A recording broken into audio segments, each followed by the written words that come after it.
Guide मैं ममता सिंह अपने YouTube channel पर आपके स्वागत करते हैं। विष्णु जी के गाना से अगर अच्छा लगे तो लाइक सब्सक्राइब जरूर करिएगा।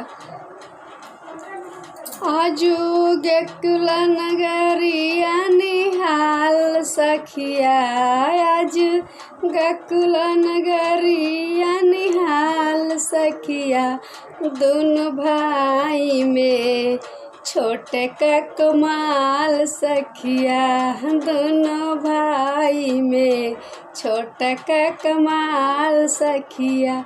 सिरवा पर मोर मुकुट ओठ पर बांसुड़िया, सिरवा पर मोर मुकुट ओठ पर बांसुड़िया, बांसुड़ी बजावी कमाल सखिया, बांसुड़ी बजावे कमाल सखिया, दोनों भाई में छोटे का कमाल सखिया, दोनों भाई में छोटे का कमाल सखिया।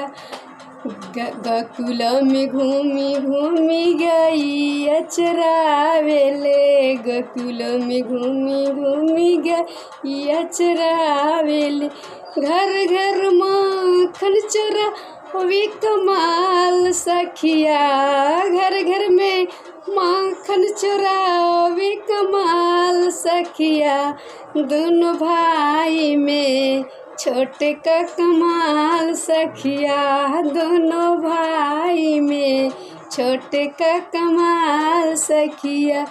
गोकुल नगरिया में गेंद खेल गईले, गोकुल नगरिया में गेंद खेल गईले, गेंदवा जमुना में गिरावे कमाल सखिया, गेंदा जमुना में गिरावे कमाल सखिया, है अपने खुद के ही निकाले कमाल सखिया।